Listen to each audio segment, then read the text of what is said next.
Hello everyone, welcome to 12th Commerce OC lecture. Today we are into chapter number 3, that is entrepreneurship development. We are going to start with page number 44 in your textbook, and our topic will be recent initiatives in entrepreneurship development. हम अभी current situation की बात करें India के अंदर entrepreneurship development को लेकर के क्या प्रोत्साहन दिया जा रहा है, गवर्नमेंट क्या चाहती है और उसके लिए गवर्नमेंट क्या स्टेप्स ले रही है, तो सबके बारे में बात करेंगे. Let us start. Entrepreneurship is picking up in India. India में धीरे धीरे एंटरप्रेन्योरशिप क्या हो रहा है, बढ़ रहा है. So following few initiatives in entrepreneurship development are as follows. तो सबसे पहला इसमें है स्टार्टअप इंडिया. क्या है स्टार्टअप इंडिया? इसके बारे में रीड करते हैं. What is startup India? A startup is defined as an entity having its headquarter in India. कोई भी एंटिटी, यहां पर एंटिटी का मतलब पर्सन से हो गया. किससे हो गया? पर्सन.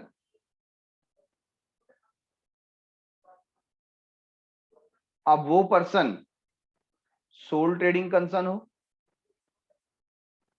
पार्टनरशिप फर्म हो, जॉइंट हिंदू फैमिली फर्म हो, कोऑपरेटिव सोसाइटी हो, या फिर जॉइंट स्टॉक कंपनी हो. ठीक है ना. कौन से भी फॉर्म्स ऑफ ऑर्गेनाइजेशन है हम उसको एंटिटी बोलेंगे. क्या बोलेंगे? एंटिटी. तो कोई भी एंटिटी जिसका हेडक्वार्टर कहां पर है? इंडिया में. इंडिया में वो एस्टेब्लिश हुआ है. Which was opened less than 10 years ago and has an annual turnover of less than ₹100 crore. तो इसको स्टार्ट होकर के अभी तक 10 साल भी पूरे हुए नहीं है, और उनका जो टर्नओवर है, जिसको हम टोटल रेवेन्यू या टोटल सेल्स बोलेंगे, वो 100 करोड़ रुपीस से कम है. ऐसा कोई बिजनेस है तो उसे हम कहेंगे स्टार्टअप इंडिया, या स्टार्टअप कहा जाएगा. क्या कहा जाएगा? Startup. Under this initiative, the government has already launched the iMade program to help Indian entrepreneurs to build 10 lakh mobile app startups. तो इस प्रोग्राम के तहत, कौन सा प्रोग्राम? iMade. ये गवर्नमेंट ऑफ इंडिया ने लॉन्च किया ताकि इंडियन एंटरप्रेन्योर क्या कर सके? 10 लाख मोबाइल एप्लीकेशन स्टार्टअप कर सकें. द मुद्रा बैंक स्कीम, आपको याद ही होगा, प्रधानमंत्री श्री नरेंद्र मोदी, इन्होंने मुद्रा बैंक योजना स्टार्ट किया था, जिसके तहत आपको लोन भी मिलता है. Is an initiative by Indian government which aims to provide micro finance, low interest rate loans to entrepreneurs from low socio economic background. ऐसे एंटरप्रेन्योर जो बहुत ही पिछड़े समाज से आते हैं, सोशल इकोनॉमिक बैकग्राउंड से आते हैं, उनको लो रेट ऑफ इंटरेस्ट पे माइक्रो लोन या माइक्रो फाइनेंस प्रोवाइड करने की व्यवस्था यहां पर की गई अंडर मुद्रा योजना या मुद्रा scheme. One of the objective of the Indian government is to make India a nation of job creator instead of job seeker. है ना. हमारा देश ऐसा बने कि जॉब ढूंढने की जगह जॉब हम प्रोवाइड करें, ऐसा देश बनाना चाहते हैं. Thus, the government wants to encourage entrepreneurship and to promote innovation. तो गवर्नमेंट क्या चाहती है? यहाँ पर इनोवेशन हो, entrepreneurship development और बढ़े. It aims at creating such an ecosystem which will be conducive for the growth of startups in India. तो ऐसा एक इकोसिस्टम बनाया जाए, ऐसा एक एनवायरमेंट बनाया जाए जिसकी वजह से क्या हो? स्टार्टअप इंडिया को ग्रोथ मिले. So Startup India is an initiative of the government of India. It was launched in 2016. It aims at building an ecosystem which will nurture startup in the country. कब launch किया गया था? 2016 में. और एक ऐसा इकोसिस्टम डेवलप करने का ये वादा करते हैं जहां पर इसको नर्चर किया जाएगा, so that sustainable economic growth and large scale employment opportunities can be generated. Entrepreneurship development होगा तो ऑटोमेटिकली इकोनॉमिक ग्रोथ होगा और लोगों को बड़े स्केल पे जॉब अपॉर्चुनिटीज भी मिलेंगी। Thus, the government of India has announced Startup India Action Plan that focuses on the following areas. The first one है simplification and hand-holding. Here, compliance procedure of Startup India will be made easy. तो हमें पता चलता है कि कोई भी business start करने में अगर बहुत ज्यादा फॉर्मेलिटीज रख दी जाए तो बिजनेस स्टार्ट करना डिफिकल्ट हो जाता है। तो ऐसे केस में कंप्लायंस प्रोसीजर को क्या किया गया, बहुत ही सिंप्लीफाइड किया गया, कम किया गया, ताकि इजीली स्टार्टअप इंडिया ग्रो कर सके। Similarly if necessary winding up will also be allowed on the fast track basis. आपको अलाउ किया जाएगा अगर आपको लगता है कि आपका बिजनेस नहीं चल रहा है और आप बंद करना चाहते हो तो उसको भी जल्द से जल्द बंद करने की कोशिश की जाएगी ताकि आप कुछ नया बिजनेस स्टार्ट कर सको। Second one is funding, support and incentives. Government will participate in funding process indirectly as well as tax exemptions will be allowed in capital gain, income tax, etc. तो गवर्नमेंट भी यहाँ पर आपकी help करने के लिए तैयार है, कभी डायरेक्टली और कभी इनडायरेक्टली। डायरेक्टली कैसा कर सकती है, गवर्नमेंट ग्रांट प्रोवाइड कर सकती है, गवर्नमेंट आपको टैक्स रिबेट दे सकती है, कैपिटल गेन या इनकम टैक्स में छूट दे सकती है। तो इसके मदद से आपको क्या मिल रहा है, incentive. Third thing, industry, academia, partnership and incubation. ये क्या होता है इंक्यूबेशन? ये एक्चुअली एक सिस्टम है जिसके अंदर आप जिस यूनिवर्सिटी से अपना एजुकेशन कर रहे हो, कोर्स कंप्लीट कर रहे हो ना, वो यूनिवर्सिटी ही आपको मेजर फंड प्रोवाइड करती है और आपको इन्वेस्टर ला करके देती है अगर आपका रिसर्च अच्छा है। तो एक इंक्यूबेशन बना करके दिया जाता है जिसके अंदर आप इजीली धीरे धीरे ग्रो करते हो। ठीक है, so under this initiative government is proposing to introduce startup fest to provide pre incubation training. आपको क्या प्रोवाइड किया जाएगा, pre incubation training to set up incubators with the help of private sector to launch innovation focus programme for students and so on. तो इसकी मदद से government of India क्या चाहती है कि हमारे जो यूनिवर्सिटीज हैं जैसे आईआईटी है, आईआईएम्स हैं, तो इनको ऐसी पावर दी जाए या जो प्राइवेट सेक्टर के साथ इनको ऐसा मर्ज किया जाए कि प्राइवेट सेक्टर के फाइनेंस की मदद से वहां पर जो स्टूडेंट है उनको इस तरीके का सिलेबस, इस तरीके का इकोसिस्टम प्रोवाइड किया जाए जिससे वो अपने रिसर्च को प्रॉपर डेवलप कर पाए और रिसर्च की मदद से वो एंटरप्रेन्योरशिप या स्टार्टअप इंडिया को और ग्रो कर पाए।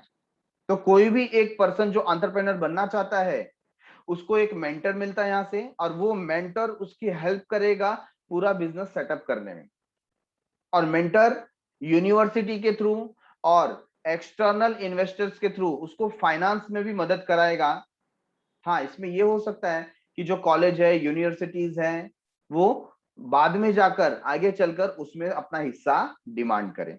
ऑब्वियसली जो फाइनेंस करेगा उसको तो उसके अंदर पोर्शन चाहिए ही होगा, बट ये भी एक बहुत अच्छा पार्ट है जहां पर at least starting of the years में जब तक बिजनेस प्रॉपरली सेटल नहीं हो जाता, एक इंक्यूबेशन फैसिलिटी आपको मिलती है जहां पर आप ठीक तरीके से ग्रो हो पाते हो। ठीक है, ऑब्जेक्टिव ऑफ स्टार्टअप्स, क्या ऑब्जेक्टिव है? The following are the objective of entrepreneurship development program under startups and stand up India. First one, ₹10,000 crore startup funding pool. तो एक पूल बनाया गया कि स्टार्टअप्स के लिए हम इतना अमाउंट इन्वेस्ट करने के लिए रेडी हैं। कौन बोल रहे हैं? Government of India. Reduction in patent registration fees. तो जो रिसर्च और डेवलपमेंट आएगा, इंडिया में ये प्रॉब्लम है कि रिसर्च पेपर पे ही रह जाती है बट उसका कमर्शियल यूज ना हो पाने पर या कोई इन्वेस्टर ना मिल पाने पर उसको पेटेंट नहीं कराया जाता क्योंकि पेटेंट का फीस बहुत हाई होता है। तो यहां पर पेटेंट कराने का फीस को रिड्यूस किया जाएगा। Improved bankruptcy code to ensure a 90 days exit window. जो बैंक्रप्सी कोड था उसमें नॉवेल्टी लेकर के आया गया, उसको इंप्रूव किया गया कि कम से कम समय में हम बिजनेस को क्या कर सकें, बंद कर सकें। नहीं तो आए दिन क्या होता है, कोई एक बिजनेसमैन उसको लगा कि अब मेरा बिजनेस नहीं चलेगा क्योंकि पिछले काफी समय से लॉस का सामना करना पड़ रहा है, और वो अब चाहता है कि ये बिजनेस बंद करके मैं नया बिजनेस स्टार्ट करूं और उसको ग्रो करूं, लेकिन वो कर नहीं पाता। क्यों? क्योंकि बिजनेस एक बार आपने स्टार्ट किया तो आपको डायरेक्ट उसको बंद करने का अधिकार नहीं है, आपको बहुत सारे प्रोसीजर से गुजरना पड़ता है, और कई बार इसमें 2 से 3 साल लग जाते हैं। तो उसको कम करके 90 डेज का एग्जिट विंडो ये क्रिएट करने की कोशिश की गई है। Freedom from mystifying inspections for first 3 years। तो कई बार पहले इंस्पेक्शन होता था, लोग उसमें हर्डल क्रिएट करते थे, ब्यूरोक्रेसी को पैसा खिलाना पड़ता था, under the table, over the table, है ना। ये सारी चीजें 3 साल तक क्या कर दिया गया, बंद कर दिया गया। Freedom from capital gain tax for first 3 years, freedom from tax for the first 3 years of operation. तो स्टार्टिंग के 3 years तो आपको प्रॉपर इंक्यूबेशन मिला।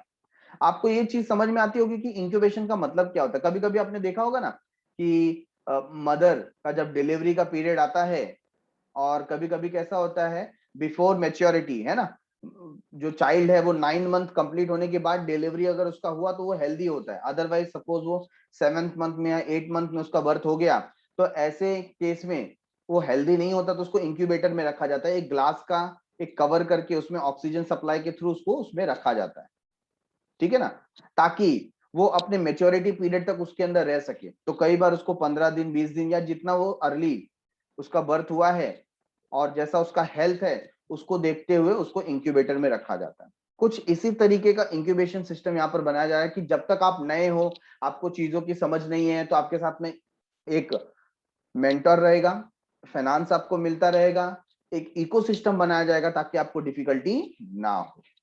ठीक है, तो ये देखिए कितनी अच्छी चीज है, जहां पर इंस्पेक्शन 3 साल तक नहीं हो रहा है, कैपिटल गेन टैक्स आपको नहीं भरना है, अदर जो इनकम टैक्स रहते हैं डायरेक्ट टैक्स वो आपको नहीं भरने फर्स्ट 3 years। तो बहुत बड़ी अपॉर्चुनिटीज एक क्रिएट होती है एंटरप्रेन्योर्स के लिए, और एक प्रॉपर सपोर्ट मिल रहा है। ठीक है, सेल्फ ग्लोरिफिकेशन कंप्लायंस। यहां पर स्टार्टअप इंडिया से हम क्या कर रहे हैं, सेल्फ ग्लोरिफिकेशन कर रहे हैं, ताकि बाहर वालों को पता चले कि yes we are accepting new entrepreneurs, लोग यहां पर भी आकर के बिजनेस स्टार्ट कर सकते हैं। To target 5 lakh schools and involve 10 lakh children in innovation related program।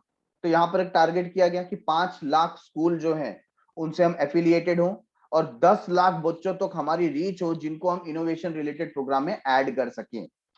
Encourage entrepreneurship within the country, country में हम एंटरप्रेन्योरशिप को बढ़ावा दें। आगे आने वाले जो 10 years 20 years down the line है, बच्चों के दिमाग में हमने पहले से एक ही चीज क्लियर की, अच्छा पढ़ाई करो तो अच्छा जॉब मिलेगा, अच्छा पढ़ाई करो तो अच्छा जॉब मिलेगा, मतलब हम उन्हें नौकर बना रहे हैं। ये माइंडसेट को, एटीट्यूड को चेंज करने के लिए ये startup India stand up India programme start किया गया है। तो एंकरेज करेंगे कि नौकर मत बनो, मालिक बनो। तो कंट्री में आने वाले समय में हमें ज्यादा से ज्यादा स्टार्टअप दिखाई दे, ये एटीट्यूड सब में डेवलप करने का मोटिव है। Promote India across the world as a startup hub, India को ऐसा शो करना कि हम हर तरीके के बिजनेस एनवायरनमेंट के लिए रेडी हैं। आप इंडिया में इन्वेस्ट कर सकते हैं, और स्टार्टअप अगर आपने यहां पर पुट किया तो आपको एक अच्छा इकोसिस्टम मिलेगा, बेटर एनवायरनमेंट मिलेगा। Build startup oasis as Rajasthan incubation centre. तो यहां पर एक राजस्थान इंक्यूबेटर सेंटर है, इसको बिल्ड करने का भी प्रोजेक्ट लिया हुआ है। स्टार्टअप इंडिया के बाद हम देख रहे हैं स्टैंड अप इंडिया। क्या है स्टैंड अप इंडिया? ये एक इकोसिस्टम है। अच्छा, इकोसिस्टम का मतलब क्या हो सकता है? हम बोल सकते हैं एक एनवायरनमेंट क्रिएट किया गया है जिसके थ्रू एक सपोर्ट सिस्टम मिलता है एंटरप्रेन्योर को। तो यहां पर आप देखिए, बैंक ब्रांच का नाम लिया गया, 1 2 3 4, 4 ब्रांचेस का एग्जांपल यहां पर दिया गया। लीड डिस्ट्रिक्ट मैनेजर यहां पर एक होता है, कनेक्ट सेंटर सिडबी, और कनेक्ट सेंटर नाबार्ड। ठीक है, और इसकी मदद से आपको वेरियस जो स्कीम्स हैं उसके अंदर आपको स्किल डेवलपमेंट प्रोग्राम प्रोवाइड किया जाता है कि किस तरीके से आप स्टार्टअप इंडिया के पार्ट बन सकते हो, स्टैंड अप इंडिया के पार्ट बन सकते हो। सो rural self employment training institute है, उससे आपको स्किल डेवलप करने में ट्रेनिंग दिया जाएगा, मदद किया जाएगा। वोकेशनल ट्रेनिंग सेंटर्स हैं, एमएसएमई डेवलपमेंट इंस्टीट्यूशंस हैं, state SC/ST development and financial corporation industries association, district industry centre, Dalit Indian chamber of commerce and industry, skilling centre, women entrepreneur association. तो ये कुछ ऐसे सेंटर्स बनाए गए हैं या इकोसिस्टम ऐसा बनाया गया है जिसके थ्रू क्या कर सकते हो आप, ट्रेनिंग लेकर के आगे ग्रो कर सकते हो।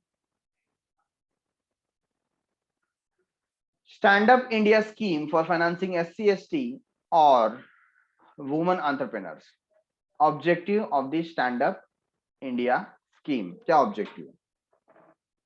The objective of the stand up India scheme is to facilitate bank loan. यहां पर ज्यादा फोकस किया गया है बैंक लोन मिलने पर, between 10 lakhs to 1 crore to at least one scheduled caste or scheduled tribe borrower and at least one woman borrower per bank branch for setting up a greenfield enterprises।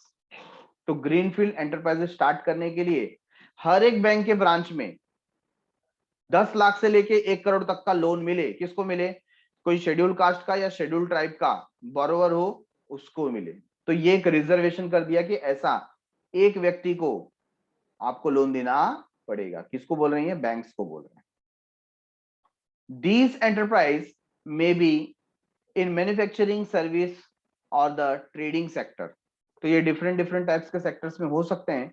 In case of non-individual enterprise, at least 51% of the shareholding and controlling stake should be held by either an SC or ST or woman entrepreneur।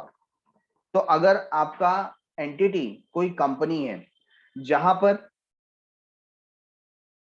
Share holder ही मालिक है, तो इन share holders में से कोई एक ST/SC का ऐसा share holder होना चाहिए जिसके पास 51% शेयर होल्डिंग है। कितना? 51% शेयर होल्डिंग। एलिजिबिलिटी क्या है? सो SC/ST एंड और women entrepreneur about 18 years of age, 18 साल के ऊपर होने चाहिए अगर आपको बिजनेस स्टार्ट करना है ना। तो SC या ST कास्ट के आप हो, शेड्यूल्ड कास्ट और शेड्यूल्ड ट्राइब, और या वुमेन एंटरप्रेन्योर हो, 18 साल से आपकी उम्र ज्यादा हो। Loan under the schemes are available for only greenfield project.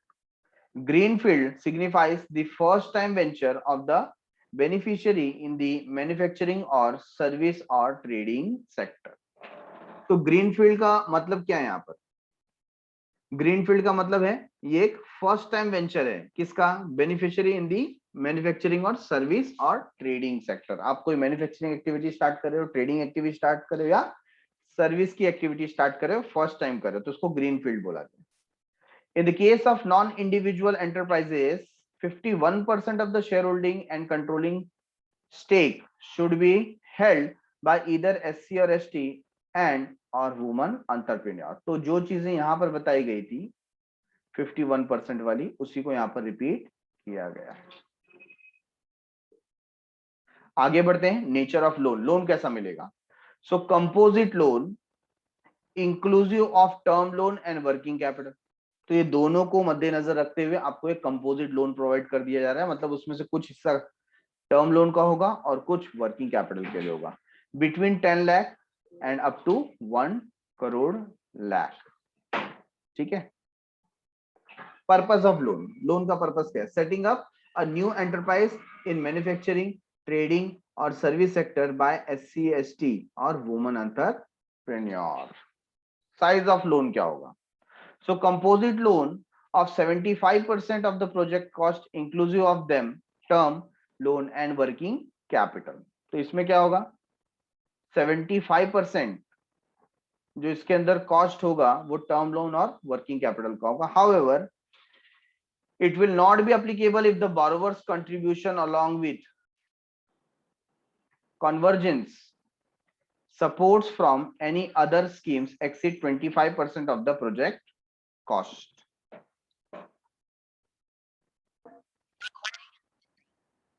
तो हमारा जो बोरोवर है वो किसी और स्कीम के through 25% of the project cost से ज्यादा बेनिफिट उठा रहा है, तो उसको ये कंपोजिट लोन मिलने के चांसेस बहुत कम हो जाएंगे। ठीक है, जो कि 75% है।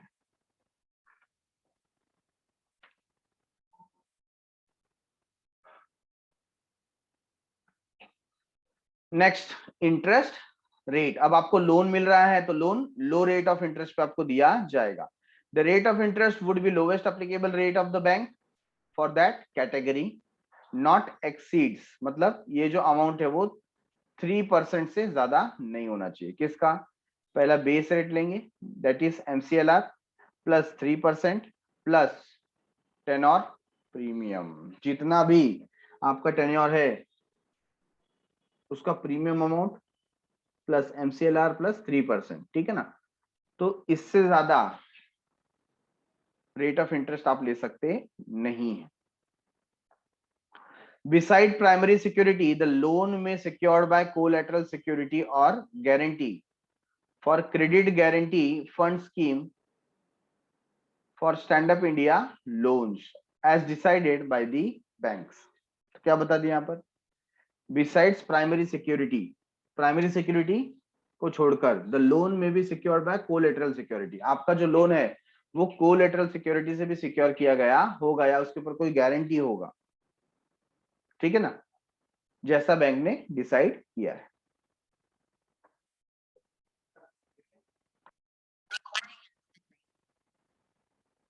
Next point is repayment. The loan is repayable in 7 years with a maximum moratorium period of 18 months। Sir ये क्या होता है मोरेटोरियम? मोरेटोरियम पीरियड का मतलब क्या होता है कि यहाँ पर जो भी इंटरेस्ट आपको बोला गया है अगर आप नहीं पे करेंगे ना तो भी चलेगा। What does it mean? तो एक तरफ का आपको रिलीफ दिया गया है। देखिए अभी बीच में कोरोना पीरियड आया था, सब लॉकडाउन हो गया था, टोटल क्लोज।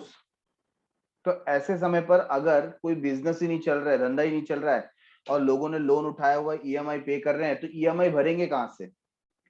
तो गवर्नमेंट ऑफ इंडिया ने अनाउंस किया था कि 3 मंथ्स का मोरेटोरियम पीरियड सबको मिलेगा। मतलब 3 महीने तक अगर आपने EMI नहीं भरा तो भी चलेगा। हाँ, लेट फीस बाद में आपको पे करना पड़ेगा, इंटरेस्ट आपको ज्यादा पे करना पड़ेगा। मतलब बैंक की तरफ से आपके ऊपर कोई रिकवरी एक्शन नहीं होगा इस पीरियड के दौरान, ठीक है। तो यहां पर क्या बताया? यहां पर बताया 18 मंथ्स का आपको मोराटोरियम पीरियड मिलेगा। मोराटोरियम मतलब एक रिलीफ पीरियड, ठीक है ना, जहां पर आपको रिकवरी के लिए सताया नहीं जाएगा। आपने पेमेंट नहीं किया तो भी चलेगा। तो ये लोन कब तक पे करना है आपको? With in 7 years. और साथ ही साथ 18 महीने का और क्या मिलेगा आपको? मोराटोरियम पीरियड, मतलब और 1.5 साल मिल गए, ठीक है। Next, working capital. For withdrawal of working capital up to 10 lakh, the same may be sanctioned by way of overdraft। अगर आपको वर्किंग कैपिटल के लिए विड्रॉ करना है तो आप ओवरड्राफ्ट फैसिलिटी का इस्तेमाल कर सकते हैं। RuPay debit card to be issued for convenience of the borrower. Government of India ने खुद ही रुपे डेबिट कार्ड लॉन्च किया है, तो वो बोल रहे हैं कि आप इस बोरोइंग के लिए रुपे डेबिट कार्ड का इस्तेमाल कर सकते हैं। Working capital limit about 10 lakh to be sanction by way of cash credit limit. हाँ, अगर आप 10 लाख से ज्यादा का विड्रॉल करना चाहते हैं, लिमिट लेना चाहते हैं, तो आपको कैश क्रेडिट लिमिट यूज करना पड़ेगा, फिर बैंक ओवरड्राफ्ट से काम नहीं चलेगा। Margin money. The scheme envisages 25% margin money which can be provided in convergence with eligible central state scheme। क्या बता दें यहां पर? ये जो स्कीम है ये फोकस करता है 25% margin money which can be provided in convergence with eligible central state scheme. तो स्कीम के तहत ये अमाउंट आपको मिल सकता है, ठीक है। Getting it till here?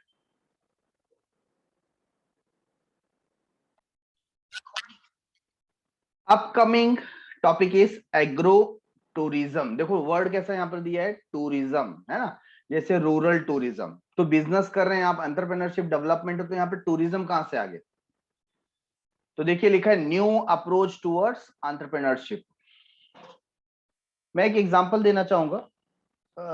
मैं बीच में मैंने विजिट किया था महाबलेश्वर। आप लोगों में से भी कई बच्चे ऐसे होंगे अपने पेरेंट्स के साथ आपने महाबलेश्वर विजिट किया होगा। तो जब आप वहां पर जाते हो तो जो देखने जैसी चीजें हैं, ठीक है, पहाड़ है, घाटियां हैं, उसके अलावा आपने जरूर सुना होगा कि वहां पे स्ट्रॉबेरी की फार्मिंग होती है। किसकी फार्मिंग होती है? स्ट्रॉबेरी। और एज अ विजिटिंग प्लेस आपको वहां पर लेके गए जाया गया होगा या आप गए होंगे, है ना? तो वहां पर जब आप विजिट करते हैं तो आप देखते हैं कि स्ट्रॉबेरी की फार्मिंग कैसे होती है। और कुछ होटल्स हैं जिनके खुद के स्ट्रॉबेरी के फार्म्स हैं, तो वो लोग वहां पर आपको एक शॉर्ट स्क्रिप्ट भी सुनाते हैं कि स्ट्रॉबेरी का स्टेजेस कैसा होता है डेवलपमेंट का, कैसे फार्मिंग की जाती है, कैसे ये डेवलप होता है, कौन से जलवायु में डेवलप होता है। और कुछ कुछ होटल्स या रेस्टोरेंट तो आपको अलाउ करते हैं कि आप खुद जाकर के अपने लिए स्ट्रॉबेरी ना उनके फार्म लैंड से पिकअप कर सकते हैं, मतलब तोड़ करके रख सकते हैं एंड परचेस कर सकते हैं। तो ये जो फीलिंग है फार्मिंग की, ये आपको वहां पर प्रोवाइड की जाती है, और इसी को हम कहते हैं एग्रो टूरिज्म। ठीक है ना? तो लोग स्पेशली इस एक्टिविटी को देखने के लिए आते हैं। स्ट्रॉबेरी तो आप वहां पर ग्रो कर ही रहे हो, साइड बाय साइड आपको ये लेसन भी सीखने को मिलता है ना? तो लोग स्पेशली क्या करते हैं, ऐसी जगह पर जाकर के उसको देखना पसंद करते हैं कि फार्मिंग एक्टिविटी इस पर्टिकुलर प्रोडक्ट का कैसे होता है। In an increasingly mechanized world, many people have lost touch with how their food is produced और the reason where it originated. Reality है ना, आज की तारीख में कुछ पता नहीं चलता, बहुत सारे बच्चों को पता ही नहीं चलता कि चावल की खेती कैसे होती है। एक माँ ने अपने बच्चे को पूछा, पता है दूध कहाँ से आता है? तो बच्चा बोलता है कि दूध वाला लेके आता है। तो बोला नहीं, दूध वाले को कहाँ से दूध मिलता है? बोलता है दुकान से मिलता है कि नहीं? मतलब वो रीच नहीं कर पा रहा कि मिल्क जो है वो काऊ से या बफेलो से आता है, या उसको कैसे निकाला जाता है। ठीक है ना? और बहुत बार तो सिचुएशन ऐसी हो जाती है, हमारे सामने अगर 5-6 प्रकार के पल्सेस रख दिए जाए ना, दाल रख दिए जाए, उसमें तूर की दाल कौन सी है, अरहर की दाल कौन सी है, चने की दाल कौन सी है, बहुत सारे बच्चे तो वो डिफरेंशिएट भी नहीं कर पाएंगे।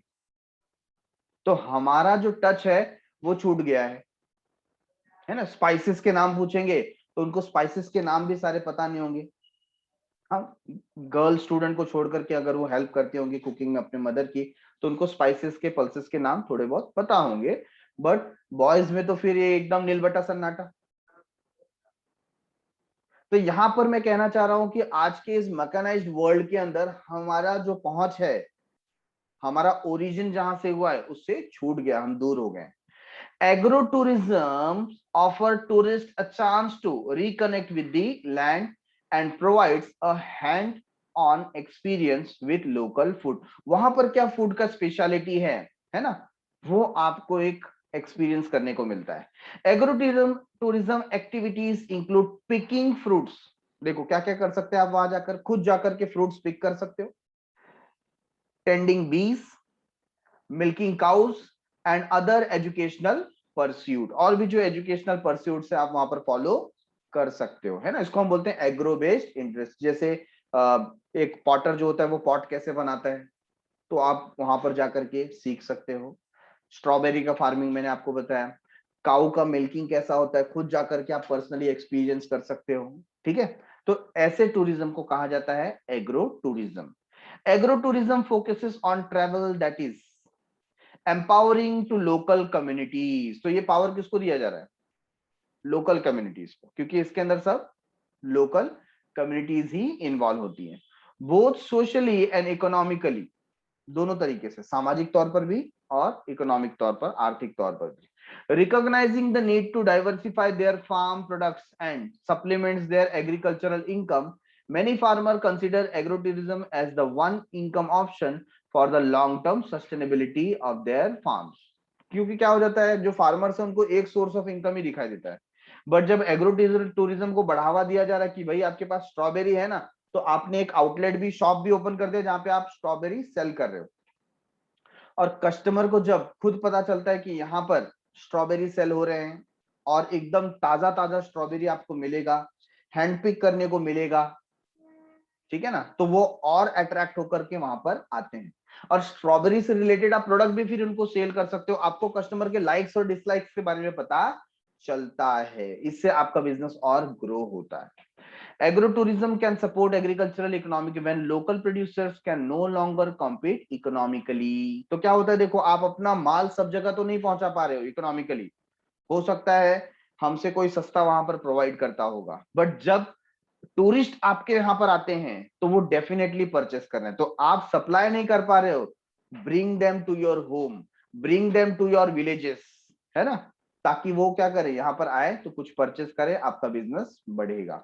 The small land holders are the most precious part of the state. और इसमें क्या होता है, अकॉर्डिंग टू थॉमस जेफरसन, ये कहते हैं कि जो स्मॉल लैंड होल्डर्स है ना, वो उस स्टेट के बहुत ही प्रीशियस पार्ट है और उनके बारे में सोचना चाहिए, ठीक है ना। तो एग्रो टूरिज्म उसके ऊपर ज्यादा फोकस करता है। Agri tourism is the idea of bringing urban resident, क्या आइडिया है, अर्बन जो शहरों में रहते हैं उनको कहाँ लाया जाए, रूरल एरियाज में, for leisure travel and spending, ताकि वो क्या कर सके, एक आरामदायक यात्रा कर सके, जर्नी कर सके और अपना सही समय व्यतीत कर सके, ठीक है। Agro tourism is a commercial enterprise at a working farm. Farm में क्या है, कमर्शियल एंटरप्राइज है। रैंच और agricultural plant conducted for the enjoyment of visitor, और लोग आकर के क्या करेंगे, उसको देखें, आपने फार्मलैंड ऐसा बनाया है कि विजिटर्स आए और उसको देखें। That generate supplement income for the owner, तो इससे क्या होगा, आपको सप्लीमेंट इनकम जनरेट होता है ना। आप उनको ये जो पर्सनल एक्सपोजर दे रहे हो, इनकम दे रहे हो, एक्सपीरियंस दे रहे हो, तो इससे आपकी प्रोडक्टिविटी एफिशिएंसी बढ़ती है। कैसे, आपने फार्म लैंड बनाया तो खर्चा तो उतना ही आएगा, आप वहां पर एक गेस्ट हाउस बना दो ताकि लोग वहां पर आए, रुके और आपके फार्म लैंड का मजा लें, वहां का जो नेटिव प्लेस का जो एक्सपीरियंस होता है, बॉन फायर का जो एक्सपीरियंस होता है, चूल्हे पे खाना कैसे बनाया जाता है, गांव में लोग कैसे रहते हैं, फार्मिंग कैसे की जाती है ना, कुछ उसका एक्सपीरियंस, जैसे काऊ का मिल्किंग कैसा किया जाता है, ये सब जब वो खुद करना चाहते हैं ना, तो हमको एक एक्स्ट्रा इनकम जनरेट होता है, rather than just doing for agricultural commodities और एक्टिविटीज, ठीक है ना।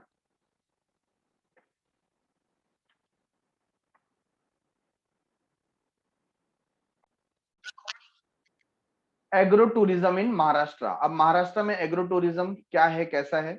The state of Maharashtra is the pioneer state to develop and promote agro tourism in the country. तो देखो पूरे इंडिया में सबसे पहले जो एग्रो टूरिज्म स्टार्ट करने वाला स्टेट है वो है महाराष्ट्र, तो हमारे लिए एक प्राउड फीलिंग की बात है। एग्री टूरिज्म और agro tourism as it is defined most broadly involves any agricultural based operation और activity that brings visitor to a farm. ऐसी कोई भी एक्टिविटी जो एग्रीकल्चर से बेस्ड हो और विजिटर्स को अट्रैक्ट करती हो, विजिटर्स को लेकर के आती हो विलेज में। Agro tourism is a form of niche tourism. Niche मतलब फोकस्ड, बहुत ही छोटे लेवल पे हम लोग जो टूरिज्म करते हैं, है ना, उसको नीश टूरिज्म बोलते हैं। That is considered a growth industry in many parts of the world, including India, Australia, Canada, and United States and the Philippines। तो ऐसे बहुत सारी कंट्रीज में ये धीरे धीरे क्या हो रहा है, ग्रो हो रहा है।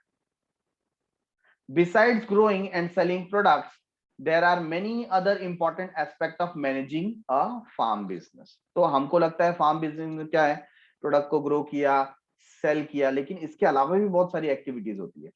business planning, finding loan, managing employee, record keeping, adhering to the regulations, ensuring cops, preparing for a rainy day and retirement, all fall under the heading of farm management। farm management की अगर हम बात करें तो इसके अंदर ये सारी एक्टिविटीज इन्वॉल्व होती है। तो activities in agro tourism, agro tourism हो रहा है तो आप करते क्या है, पहला आउटडोर रिक्रिएशन, जैसे trekking, fishing, hunting, wildlife study, horseback riding, ये सारी एक्टिविटीज उसके अंदर आती है।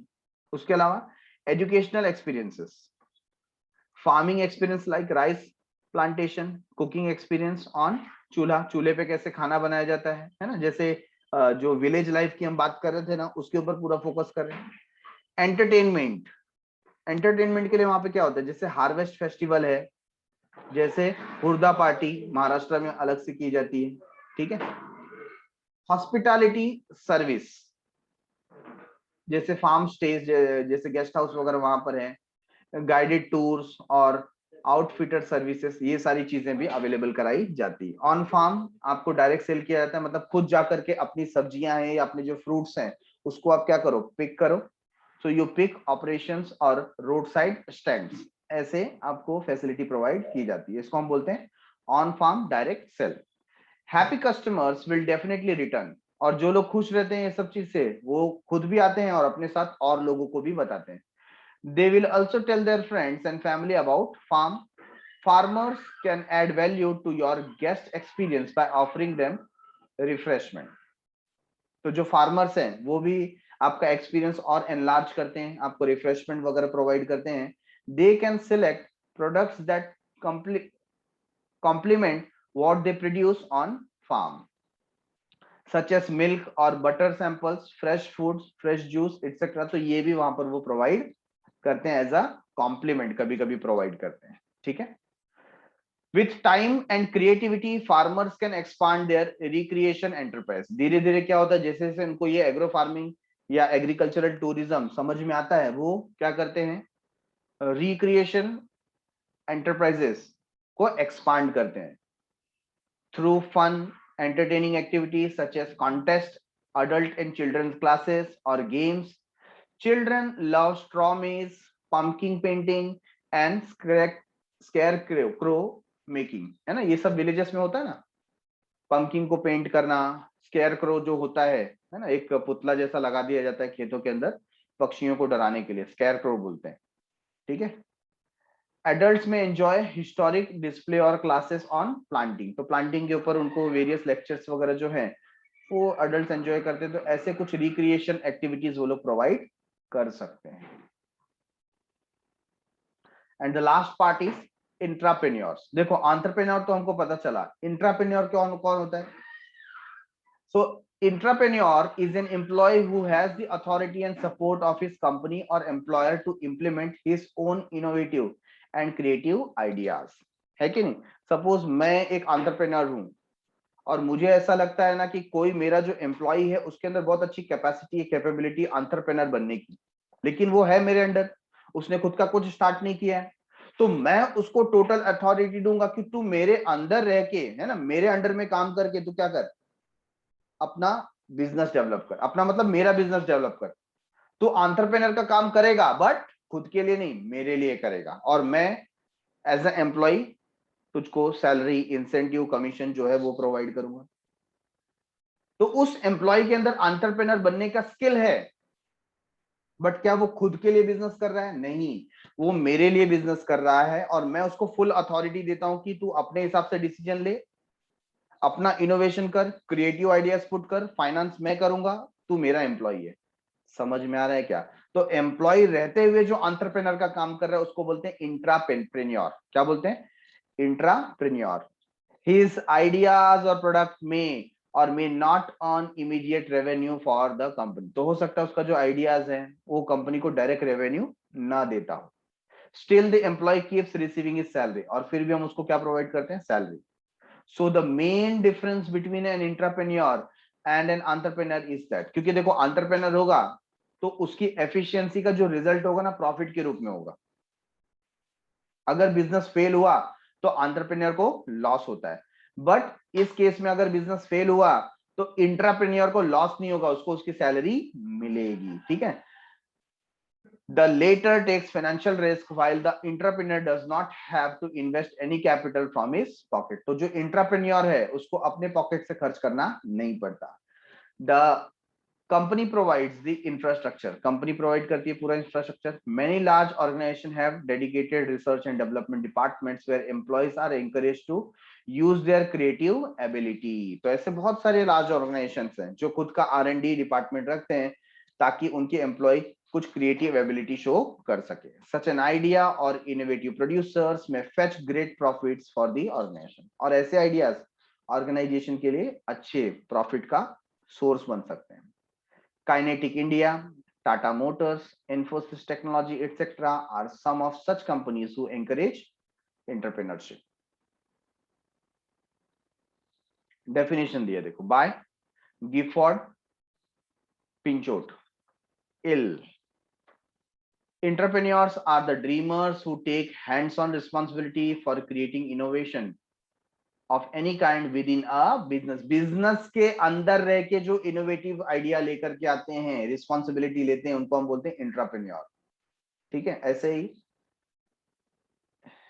Hisrich and Peters क्या बोल रहे हैं? Entrepreneur is the entrepreneurship within an existing organization. Organization के अंदर जो employee है वो अगर entrepreneur का role निभाए उसे हम entrepreneur बोल सकते हैं. ठीक है, सो इसी के साथ इस पर्टिकुलर चैप्टर का यहाँ पर एंड हुआ. Thanks a lot for watching. Keep revising. मिलते हैं अगले एपिसोड में. तब तक के लिए बाय बाय. शुक्रिया. शबा खैर. सायोनारा. Bye bye everyone.